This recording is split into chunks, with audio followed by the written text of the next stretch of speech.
to add receipts as well.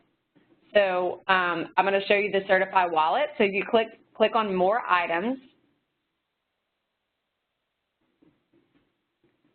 this is where all of your expenses are going to be housed.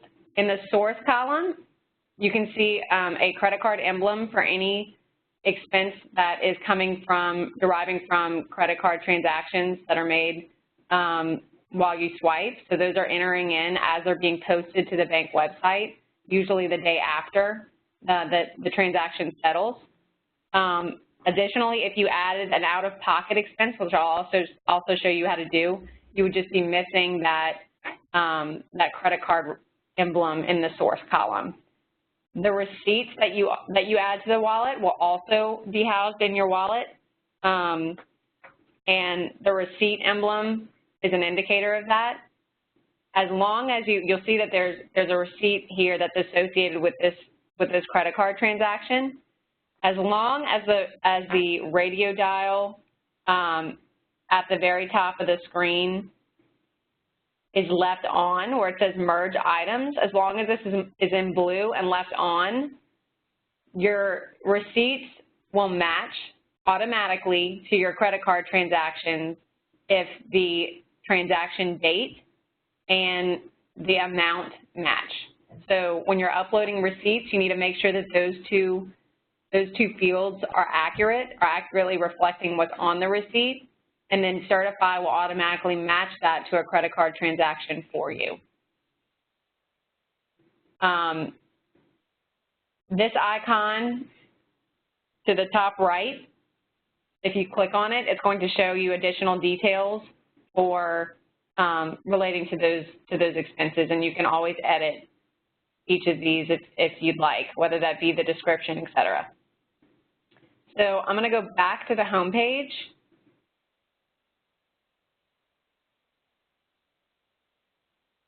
At the bottom right, you can click on any of these three icons, and it's going to give you more information on how to get receipts into your wallet. So you have three options on how to get receipts into your wallet.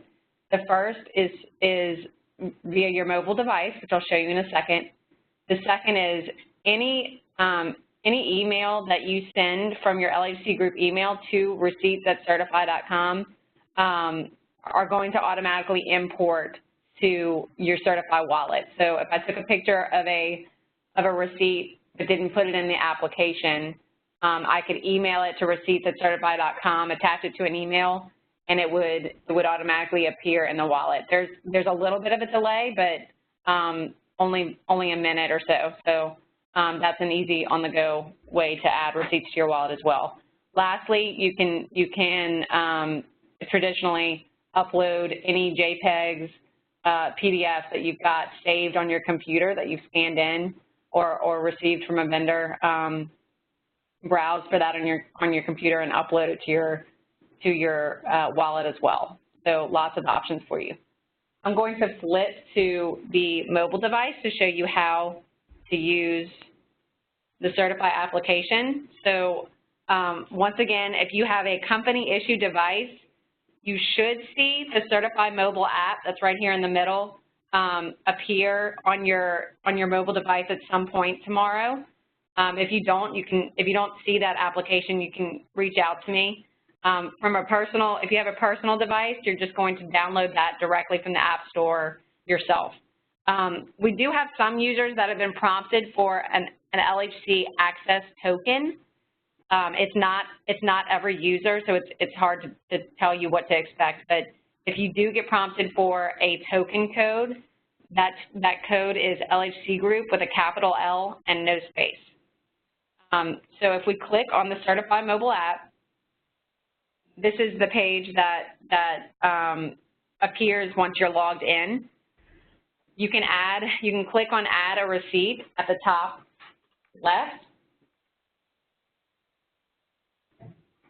The application is going to ask you to select a resolution. You want to make sure that you're selecting high so that we get a high quality image.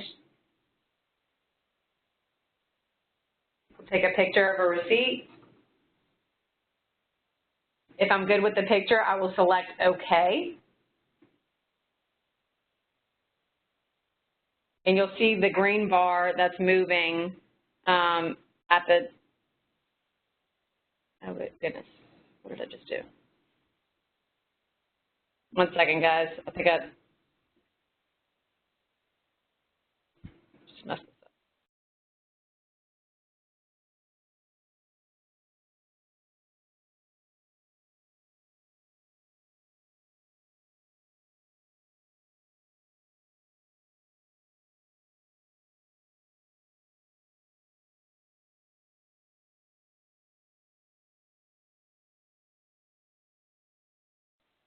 Okay, sorry.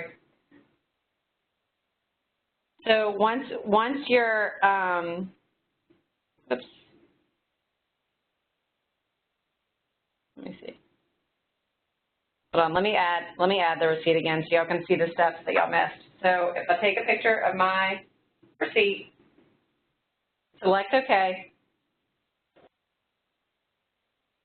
you're going to see fields that you're prompted to fill out within Certify. If you hit autofill at the top right, Certify is automatically going to try to populate the date, amount, and vendor fields for you. So you see that it changed the date to February 11th, 2019, the date of the receipt. The department that is listed should be the department that you are associated with, so the accounting unit that this expense is going to get coded to. If for any reason the department that's listed for you when you log in is inaccurate, please let us know. That's a profile setting within your Certify user account that we would need to edit. Next is the category. So Annie Wiltz in the compliance training, if you haven't attended that already, there's another one, I believe, at 9 tomorrow, I think. So she's going to go into more detail about what the categories mean and the definitions and which categories you should be selecting. It is important to select the correct category because it drives both financial reporting as well as the trending of NPIs. The very top section of this dropdown has the account executive's most frequently used categories that relate to referral-related expenses. So look there first to pick a category. I'm not sure if we have any Florida users on the phone, but because Florida has specific state laws relating to referral sources, there are Florida-specific categories at the very bottom of the drop-down. Those are what you will use. So again, at the top is what every other state, the categories that every other state will use. I'll select consumable drop-off. The amount has been populated for me with the autofill option. I want to make sure that that's accurate. The next box is the physician field. So this field is searching the national NPI database. So any facility or physician that has an NPI will be available for you to search either by NPI or legal entity name. So I will search for a physician that I know exists. Type in their name, click the magnifying glass, and it should locate it within the database. So I'm going to select George Cousin. Certify does learn your habits within the platform. So as you continue to select certain physicians or certain facilities, they will be located in a short drop-down box for you within the platform so that you're not continually having to search for the same one. Additionally, when you're adding receipts to your wallet, you're only allowed to select one physician when you're uploading the receipt, but once the receipt is in your within your wallet, as you add to an expense report, you can then assign additional NPIs or additional physicians and split the expenses necessary. If I had selected a facility department, I would need, if I had selected a facility in the NPI or physician field, I would need to populate a facility department. In the credit card charge box, yes or no. If you're uploading a receipt that associates with a credit card transaction, you need to make sure that this says yes. Reason being, it's going to look for that associating credit card transaction so that Certify can automatically apply that receipt or associate that receipt to the transaction so that you don't have to do it manually. The vendor is typically going to be assigned for you if Certify can read the receipt that you took a picture of. The location is going to be where the transaction occurred, and you're going to need to fill that out.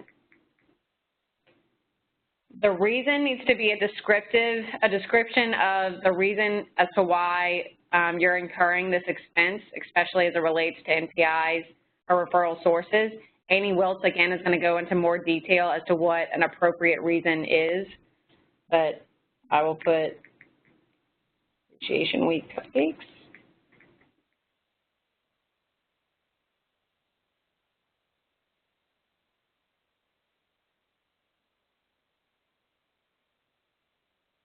You want to leave the reimbursable radio dial clicked as yes, as long as you intend to be reimbursed for this expense. That's what allows it to be included on an expense report and have you reimbursed for it. And then Certify is going to check to make sure that this is in policy. So once I click save, you'll see the green bar moving at the top. That's syncing the receipt into my wallet.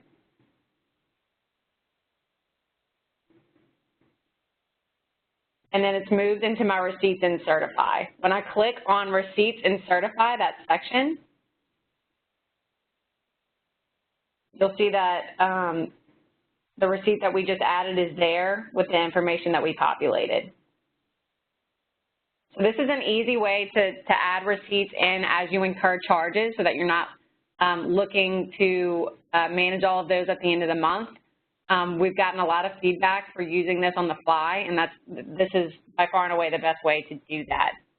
The rest of the application from the mobile device looks very similar to the web version, so I'll switch back to the desktop, but you can access your expense reports that you're working on and create expense reports from your mobile device as well. No, I need them.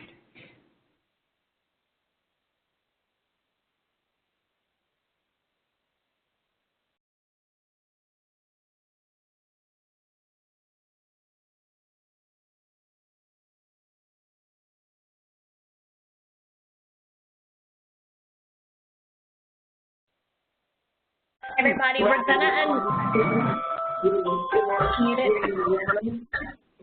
rapid response, please.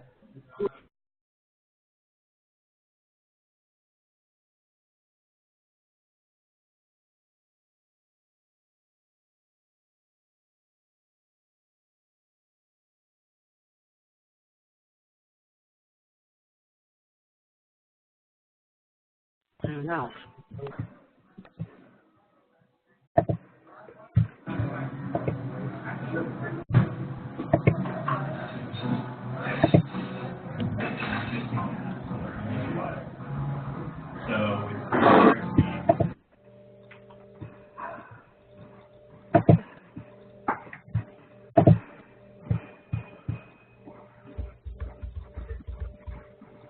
Hello? Is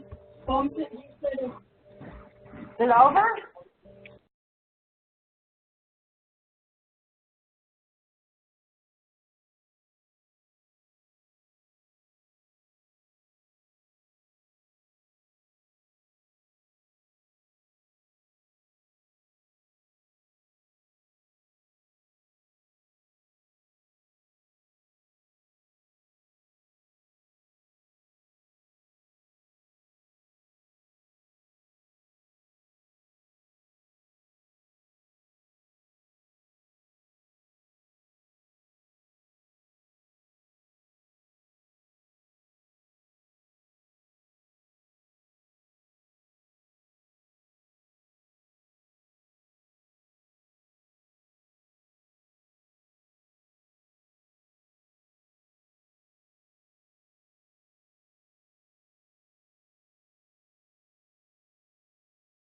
Right there.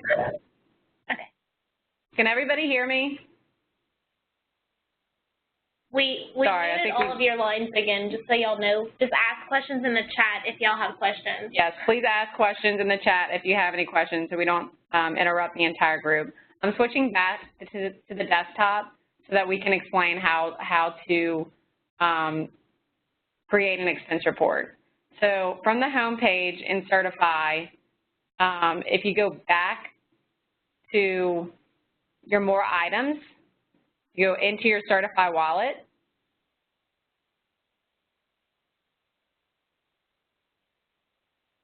we can add expenses to an expense report. We are asking that you continue to add receipts to your Certify wallet and work expenses throughout the month, but that you only submit one expense report at the end of the month when it's due.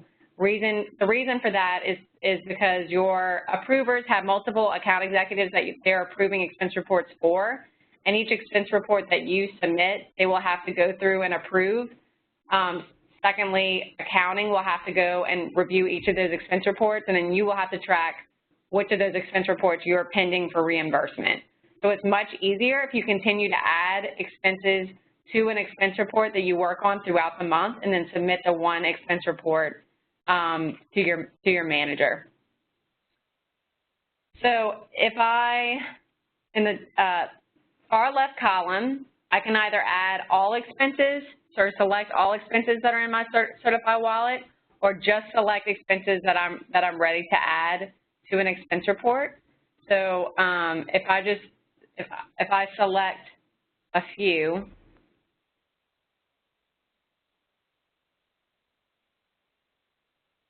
and scroll all the way down to the bottom and click to add to report,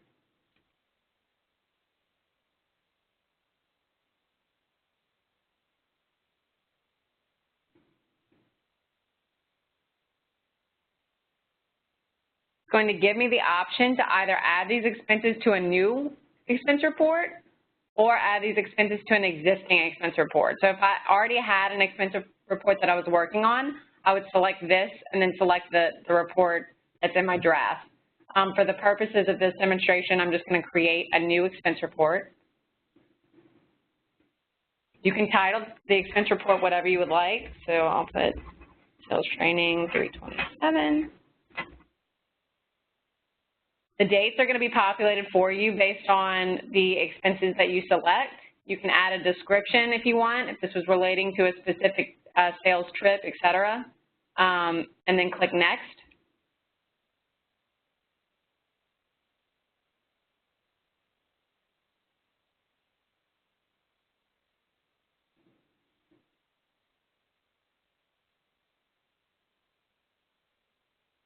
And this is the page that you will use to actually work your expense report. You'll see that the initial expense transaction is flagging it for a maximum amount exceeded. So there are policies built into Certify that relate to both a expense report policy and a NPI referral source related expenses policy. So Certify knows, for example, that consumable drop-off can have a maximum amount of $30 per NPI, and that this one transaction currently only has one NPI assigned, so it's flagging this as out of policy. If I attempted to submit for approval and click yes, it should not let me go any further. So it says some expenses need attention, use the cleanup wizard, or edit and save the expenses that need attention. You can either work your expense report from here, or you can click the cleanup wizard. The cleanup wizard goes step by step for what is actually required. Because we're starting from scratch, I'm gonna go ahead and use the regular edit expense page. So all of the expenses that you've added to your expense report are going to be in this top section. And then your actual My Certify wallet is located here. At any point while you're editing your expense report, you can add additional expenses that are sitting in your Certify wallet. Your receipts are also going to be in this section, any receipt that's sitting in My Certify wallet. In the bottom left where it says Add Expense, you can also add a brand new expense that may not be in your wallet. So if it's an out-of-pocket expense, if you have an associating receipt that's sitting in your wallet and you want to add an out-of-pocket expense, one that was not charged on your credit card, you would fill it out the very same way, but instead of leaving the credit card charge populated as yes, you would select no. That's the only difference between adding a credit card expense and an out-of-pocket expense, is selecting this box as no. If you want to edit the expense that's already in your expense report, you select this pencil icon.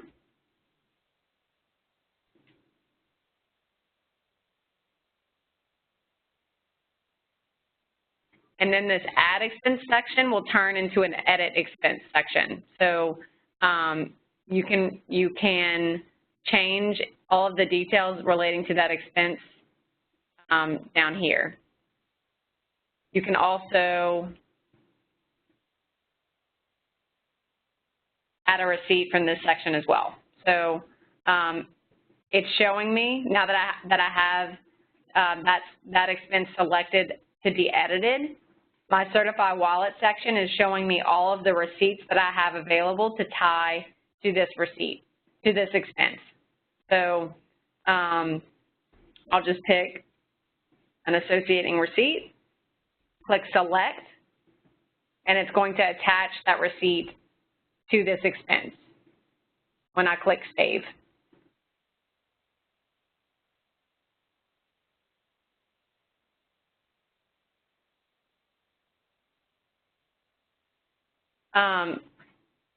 Something to note, this user scanned 3 receipts on one page. That's fine. You can use a receipt multiple times for different transactions, but I would say that it's easier, to take pictures of individual receipts and email them to your wallet, or, you upload them individually through the mobile device.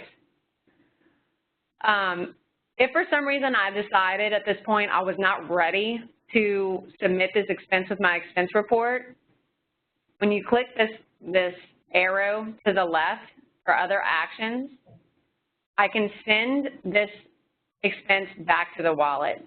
So something to note, your expenses can either be in your Certify wallet or in an expense report. They will not be in both.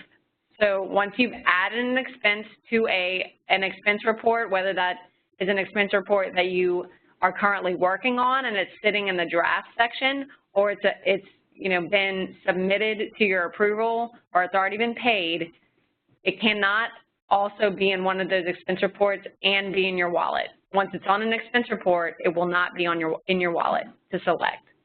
So if I decided at this point that I would not want to include it in my expense report, I could select send to wallet.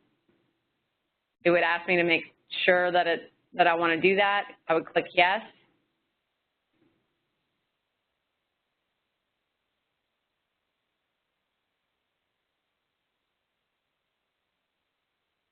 And it would remove it from my expense report and stick it back in my wallet. So it would be back here in my wallet if I wanted to reselect it.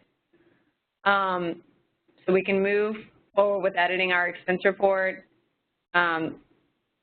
So for this one, we want to make sure, you also want to make sure that every credit card transaction has your Bank of America information on it. So if you know that one of these expenses is a credit card transaction and you don't see this information, then that is an alert that it's not appropriately categorized as a credit card charge, and you would need to go to that credit card charge back within that credit card charge field to make that change. So if I hit edit,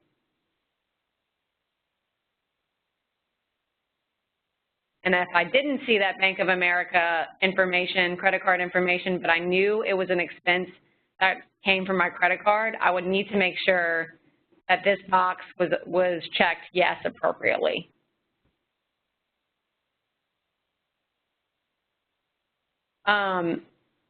So this one needs a corresponding receipt. You'll see that there's a exclamation point here. So again, you can click select on any receipt that's here and find the one that's associated with with your charge. I'll select this one. It's going to add a receipt image. I'll need to make sure that I click Save.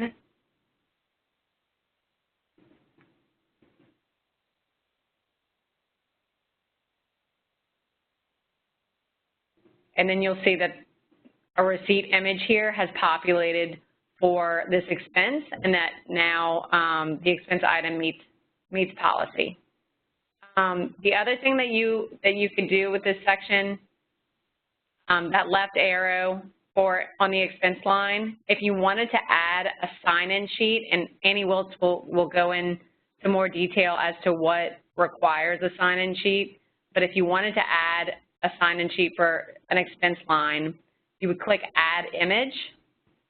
It brings you to all the images available within your wallet. Your sign-in sheets can be uploaded into your wallet just as receipts are, so it's the same process. You could select your sign-in sheet, click Use this image.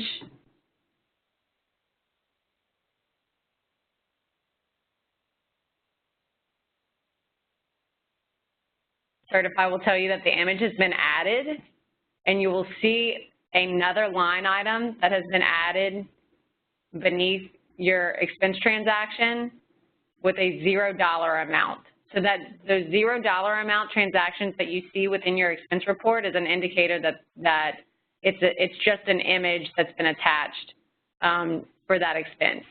And there are brackets that show you that those are associated with another expense. So that bracket line right there indicates that it associates with the top expense right here.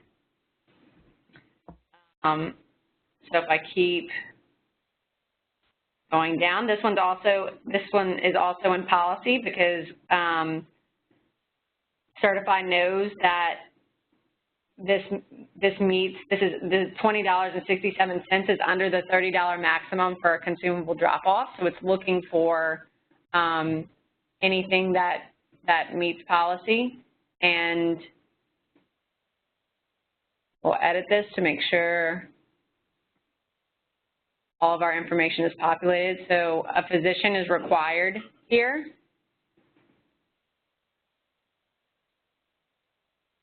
As I explained before, once you start using Certify, Certify will start to learn your frequently used NPIs. So if it's a facility or if it's a physician that you continue to use, they will keep them in this short drop-down box. You can also search for any NPI you want. So I'll select Opelousas General. At that point, I will need to select the department.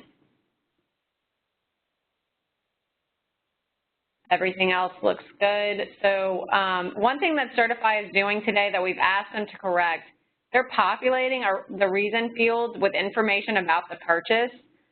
We've asked them to leave this blank. We want to make sure that the reason is accurately reflecting your rationale for the reason the expense was incurred.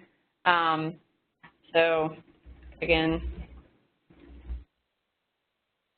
Annie will go into detail as to what an appropriate reason description is. I'll click Save.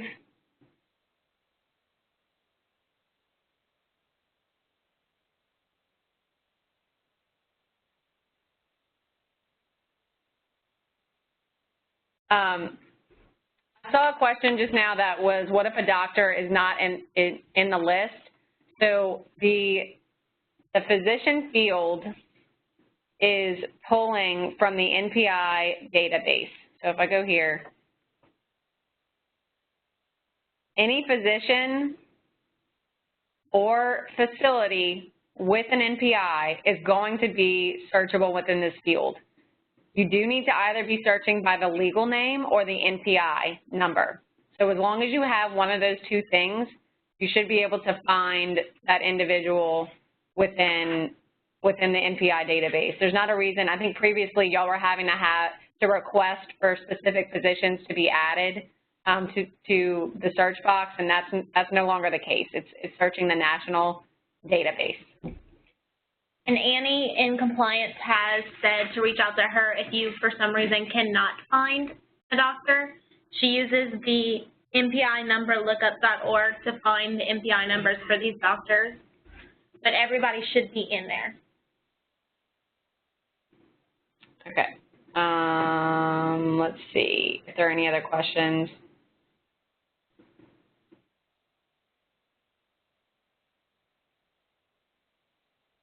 So a lot of these are compliance-related questions, like the question about NRPs or PAs that are in the office as well. For Florida specifically, I know attendee lists are required, and so those are steps that Annie Wiltz can show you how to add. But I would save those types of questions for the compliance-related training. That's tomorrow at 9 a.m. So how did you resolve that you spent over $30? So if you spent over $30 and you have an additional NPI to allocate, there's the ability to split an expense between multiple NPIs. And again, Annie Wiltz is going to show you how to do that. We separated the compliance-specific aspect of this and the Certify platform introduction just because we felt like it was very overwhelming to do that in one piece. So those types of questions, Annie Wiltz will be able to answer. Same thing, if it's a school or a senior apartment that doesn't necessarily have an NPI, she'll be able to address that. There is the ability to look at NPI tracking within Certify. Again, Annie can show you how you can track where you are in your balance for the year. Correct. If you have a personal charge, you would select no on the credit card charge line. So, I'm sorry. So you would select no on the credit card charge line if it was a out-of-pocket expense. So if that's what you mean by personal. If it's something that you paid for outside of using your commercial credit card, then you would select no on the credit card charge. You do have the ability to classify things as a personal expense. And where is that? And at the end of the month, all of your expenses will be on one expense report, whether it is the credit card charge or the out-of-pocket charge. But you just want to make sure anything you use with your company-issued credit card, you choose yes for, so it'll link your bank charge. If you don't, it will stay there forever.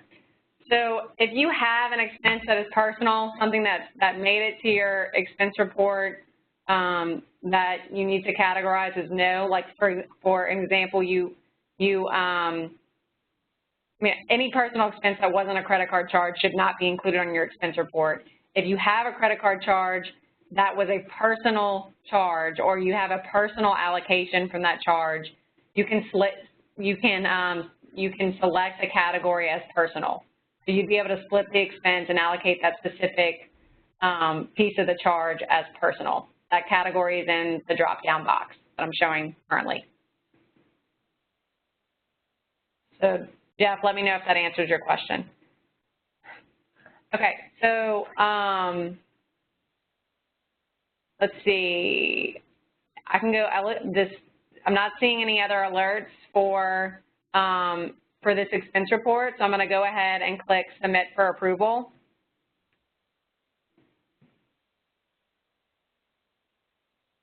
It's going to ask me if I'm good to go. I'll click Yes.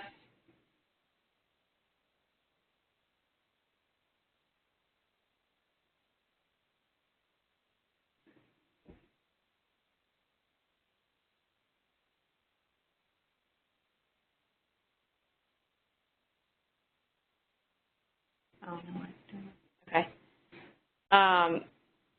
It's also asking me if I want to enter any comments. The comment box is going to be viewable by your manager, so I can enter an explanation for something if I wished. And then click Submit at the very bottom. Again, if you had a personal categorized expense, your non-reimbursable total would have a dollar amount here. This shows the amount that you're being reimbursed for this expense report. If you had any personal items, that amount would be listed here and deducted from your total. So click Submit. And it tells me that my expense report was submitted, and it would route to my manager at that point. So if I go to my home screen,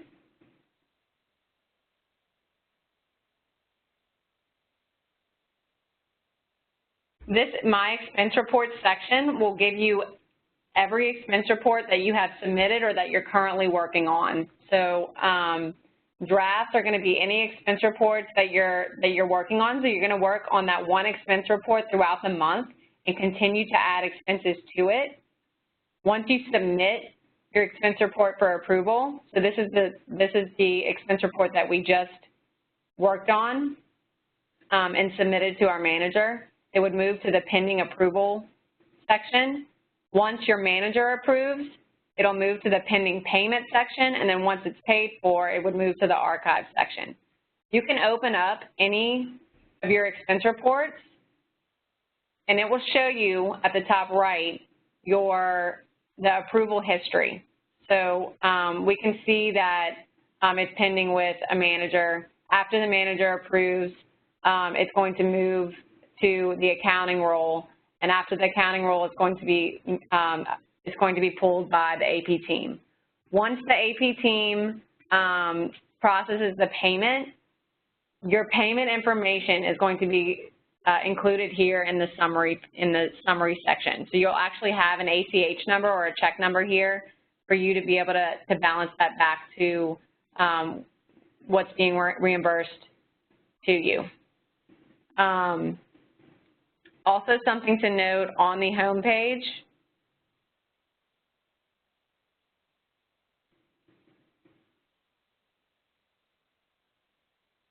there is an inquiries box. Your approver, your manager, and accountants have the ability to send questions or ask you to edit specific sections of your expense report within Certify.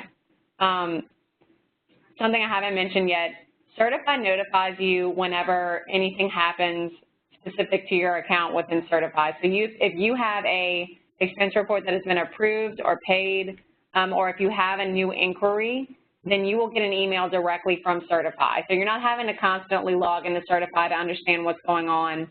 You're going to be alerted from Certify when things of that nature happen. So if I got an email alert that says, you have a pending inquiry from your approver, I would log in, click on this inquiries box.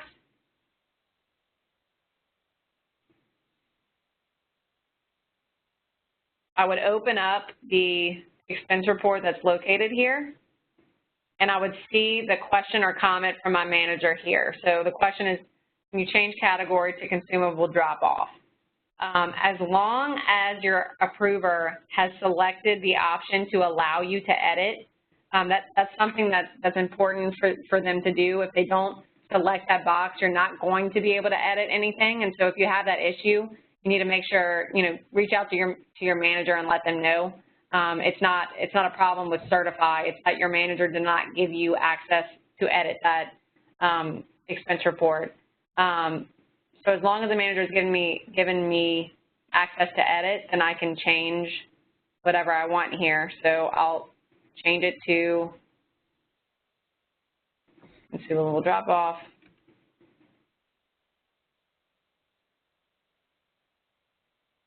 And I can reply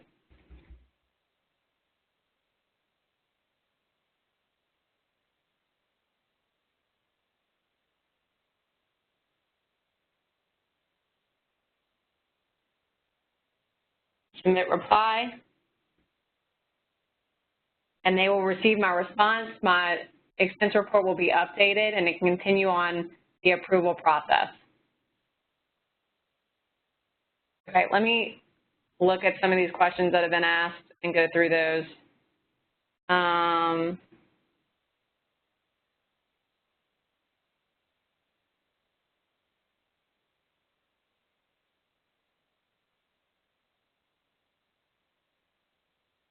employee appreciation meals that are not associated with an NPI. So you are going to select a different category within the drop-down to describe that. So the category that you select is going to drive the fields that are required. The very top ones in the drop-down box typically relate to NPI-related expenses. Those that are specific to meals, whether they're meals for travel or meals for employees, if you select one of those categories, you're not going to be prompted for NPI-related expenses. Again, anyone else in the compliance department is hosting a training at 9 a.m. tomorrow to specifically go over the definition of categories and how they should be used. If there's one thing that we've seen in the expense reports that have been submitted thus far that are incorrect, it's selecting the incorrect categories. And it's super important that those categories accurately describe the expense that you're incurring because they drive both financial reporting and NPI tracking if they relate to an NPI-related expense.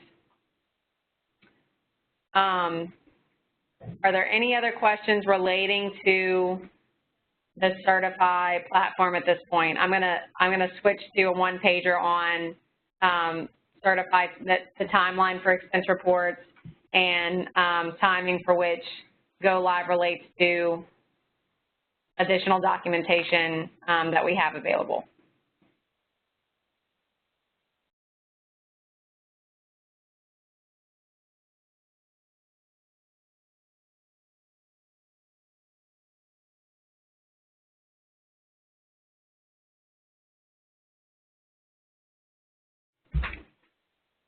Okay, so a review of the expense report timeline. This is not new. This is the same report timeline that's been in place. So it's more of a reminder than anything. So expense reports are due to be approved by your manager by the 5th of the month. So please submit your expense reports with the appropriate amount of time allowed for your manager to approve them before the 5th. If the 5th falls on a weekend, then your manager needs to approve by the preceding Friday.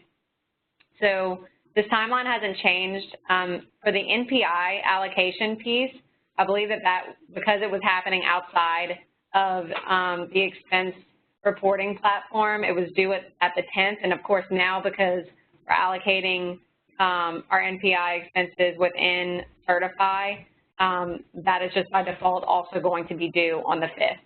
So managers will review and approve expense reports by the 5th. AP at that point, or accounting, will review and approve the expense report. A payment will be issued to the employee on the following check run, as long as you've got that expense report approved by the 5th. And then at that point, your expense report status is going to be updated and certified. So it's great that Certify reduces the need to be reaching out to AP for a status on your reimbursement. If you have submitted your expense report and your approver has approved it by the 5th, then the idea is to have that reimbursement made back to you, the employee, before your bank statement due date or your bank card statement due date. So make sure that you are reminding your approvers that they need to approve by the 5th of the month. It's your responsibility to make sure that happens, mainly because it impacts your reimbursement. Below is a list of categories that Annie Wiltz is going to, that y'all are going to be using. They're in the top of the drop down, and Annie Wiltz is going to be going over tomorrow. So some other reminders. So picking the correct category for your expense is very important. As I've said, this impacts a lot of things in the background. Receipts are required for all expenses, all out-of-pocket expenses, period, and all credit card transactions that are under $10. Certify will not allow you to submit an expense report for approval if your credit card transactions are over $10 or you have any out-of-pocket expenses that don't have associating receipts. You are allowed to submit credit card transactions specifically that are under $10 without a receipt. That's the only exception to that rule. So again, please continue to remind your approvers that they need to have your expense reports approved by the 5th of the month so that you can be reimbursed on time and pay your bank card statement. Your certified username and password, again, is your single sign-on LHC computer login. It's typically your employee ID number and whatever password you have that associates with that employee ID number that you use to log into your LHC computer or the LHC network, VPN, et cetera, regularly. Please do not reset your password. This will cause a bunch of issues. We'll have to get IT involved, et cetera. March 28th is the effective date for your Cornerstone sales team. So what that means is that as of tomorrow, you will then have access to Certify. If you try to access Certify today, it's not going to work. You're not going to have access to Certify until tomorrow. And any expense incurred tomorrow and forward will be processed and paid within Certify. So we're, in addition to granting your access tomorrow, we'll also be connecting your credit card account if you have one, and you'll start to see expenses that are incurred on March 28th flow into your Certify wallet. Typically, it takes 24 hours for transactions to settle with the bank. So if you swipe your card tomorrow and pay for an expense, you likely won't see that credit card charge within your Certify wallet until the 29th, the next day or the day after. So don't panic if you don't have anything in your wallet when you log in tomorrow. Same thing with the application on your phone. These aren't being pushed out to users until tomorrow. So if you don't see the application on your phone, it's okay. If you have a personal device, you won't see the personal app on your phone. It won't be pushed to you. You'll have to go to the application store on your phone and download it yourself. Some users are being prompted for that LHC token, as we said before. Not all users are, so you may not need that information, but if you're prompted for an LHC specific token, that's going to be LHC group with a capital L and no space. That's LHC group, capital L, and no space. Okay. There are lots of information that are available in iTrain. Anything you could ever want to do within Certify is really contained within this Getting Started guide. There's also a different mobile device specific job aid. There's job aids on how to add attendees in groups. If you're a Florida user, there is a specific job aid on how to split educational luncheons there as well that I'm sure Annie will reference in her compliance training call tomorrow. So lots of information available to use. We're also recording a session, and so you'll be available to use this recorded training at a later date, and we'll also send that information out to you. Again, I'm Natalie Person. I'm the project manager, so you're welcome to reach out to me for any of your questions, and if I can't answer, I will find someone who can. Annie Wiltz is going to be your compliance contact, so she can answer any questions relating to a lot of these questions relating to NPI sources and referral sources, things of that nature. The very last thing I'll show you is how to submit a support ticket. So if you go to the LHC Group homepage,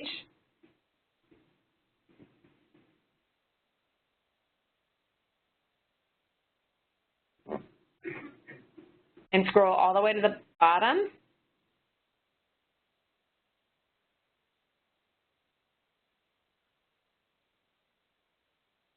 and click on the service desk.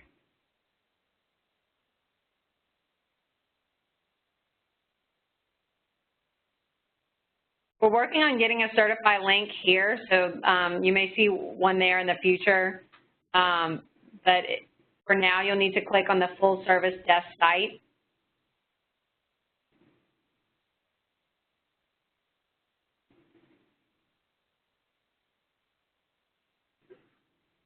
And if you go to the service catalog dropdown, you'll see Certify, go to the service catalog drop-down, you'll see Certify Expense Support. You'll click on that. And this brings you to a form that you can use to describe your issue. And it really doesn't matter what the issue is. The category that you select at the very bottom is going to drive your support request to the appropriate category. So if you have an issue with allocations, it's going to drive it to compliance. If you have an issue with a specific expense report, it'll likely drive you to send the support request to accounting. If you have mobile device issues, IT is going to be the one that contacts you. NPI-related issues will go to compliance. So it really doesn't matter what your issue is. This support ticket form is used so that we can direct you to the right person available to help resolve your issue. And then, of course, you'll just click Submit. You can attach any files that are applicable if necessary. And someone will be in touch with you. Any other questions? I think that I've addressed all of these. Again, we'll have follow-up emails with a recorded session, and if you have any questions in the meantime, please don't hesitate to either ask me if you're having issues with the app or logging in tomorrow, or Annie will if it's compliance related. Again, she's having a course at 9 a.m. tomorrow that you may have enrolled for that, where she can resolve a lot of the issues and questions that you're having relating to NPIs. Thank you all so much for joining. We appreciate it and hope you have a great rest of the week.